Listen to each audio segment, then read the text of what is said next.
Hello, I'm Priyanka, and I will be presenting our paper titled Analyzing Trading Trends in Continuous Intraday Markets.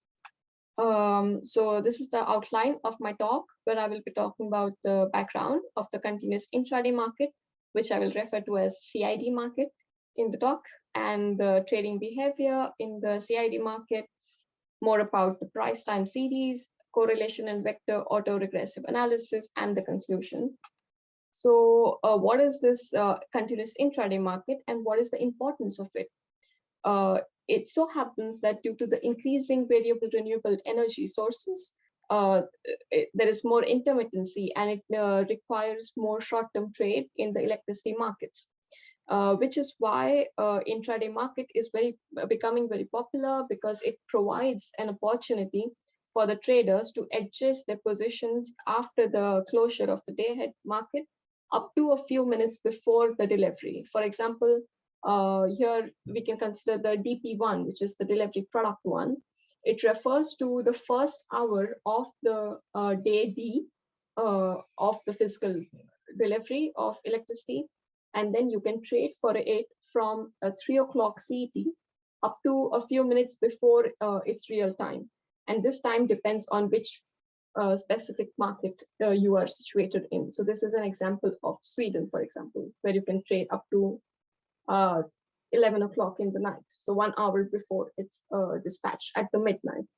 And similarly, you would have 24 such hourly delivery products.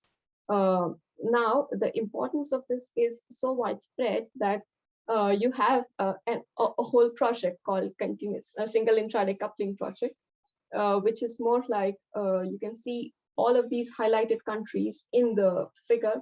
So they are the highlighted countries in orange. They're already participating in this project, which allows for cross-border trading through a single intraday coupling platform. It involves the different traders and power exchanges and also the transmission system operators. Another important thing here is that consider you have a specific power exchange in Sweden that is, let's say, Nord Pool. But now, in order to foster more competition amongst the power exchanges, you also have UPEC spot with which you can trade in a given place. So you can basically choose which power exchange you want to trade with. And this is the motivation of our first case study, where we are looking at the volumetric analysis of the cross-border exchanges, where we collect the data from the beginning of 2019 till the end of 2020, so 2 years of data. And in the first plot, you see that the buyer here is located in Nord Pool and also the seller is in Nord Pool. And this is how the trend looks like.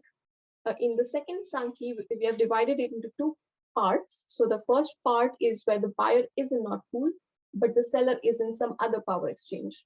And similarly, for the second part of the figure of Sankey diagram. So what we saw was that in most of the Nordic countries, Nord Pool is still a very popular choice for the traders to trade on both the sides, but for other countries like Germany, France, Belgium, Netherlands, and so on, other power exchanges are more popular.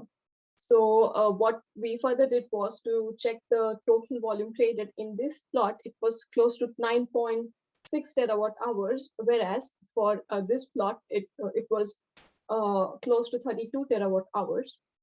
So moving on to the next case study, we try to see the sizes of the orders traded in the intraday market, and we draw the volume plots for the same. So we found that for the Nordic countries, the average the mean sizes of the orders were close to 5 megawatt hours. As compared to that, when we saw for the other countries in our analysis, we found that they were more or less close to 1 megawatt hour in most of the cases. So they were basically trading smaller order sizes. Moving to the next case study, we checked how the price trends were for different delivery products. And here we tried to draw two plots for the first plot, it is for the DP15, whereas this is for DP20 for the prices in SE3 area, where we collected 2 months of data. And then what we saw was that through these candlestick charts, we can see that the peak occurred for the DP15 on 15th of January. It was close to 195 euros per megawatt hour price, whereas for the DP20, the behavior was quite different, and the peak in this case was observed on 10th and 11th February, close to 170 euros per megawatt hour. So this was another important observation that we could see, how the trading trend varies from DP to DP, even if you consider the same day of analysis. And furthermore, to utilize this data of the actual trades, we needed a continuous price time series to utilize it for more analysis. So what we did was, if you look at this plot, you can see these cross marks for the actual trades. So on a given day, for example, you can see how these trades were taking place. And in order to convert them into the continuous price time series, we utilized 4 different methods. And first of that is the padding method, where you can fill up the missing data points either by the last value or with the next upcoming value.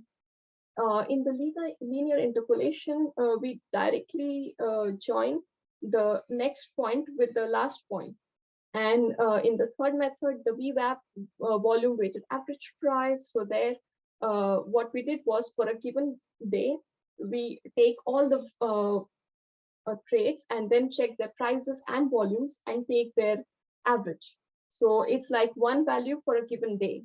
But for the VWAP expanding window, it's like updated with each trade happening. So you will have different value after each trade. Now, moving on further to the application of this hourly price time series that we obtained for the intraday price. So we chose a particular area, SE3, and then we tried to do this further analysis on how it is dependent on the day-ahead price, for example, or the wind or hydropower generation and the demand. So we saw that it's quite positively correlated, all of them amongst the prices. For the wind, however, it's negative. So it shows that the increase in wind accompanies decrease in prices and so on. And for the hydro, you can see that it's a very small correlation, but for the demand, you can see a bit higher correlation. It means that, and it's also positive. Increase in demand results in increase in prices. So moving on to the vector autoregression analysis, you can see that if you look at this equation, so we have YT as the response variable, whereas the lag value, YT minus 1, is the explanatory variable, and you have the zero mean error term here. And B1 is the coefficient where this whole entire heat map shows the value of B1 for the different combinations. Again, here we chose the SE3 area. The epsilon T, so distribution for ID by SE3 price, can be seen here in this plot.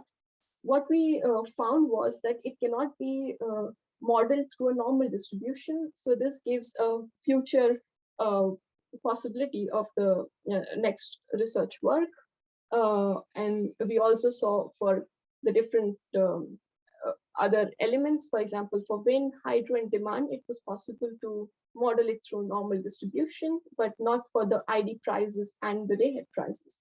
So going on to the conclusion, we found that the volume traded through Nord Pool at one end and other power exchanges on the other was 3 times as high as that traded purely with Nord Pool. We have also highlighted the nature of price can vary significantly from DP to DP. One of the application that we did for the hourly price time series was to check the correlation between the day-ahead prices and the 3 intraday prices, and we found a strong correlation. For the VAR analysis, we saw that residuals of wind, hydro, and demand can be modeled through normal distribution, but not for the CID and the day-ahead prices.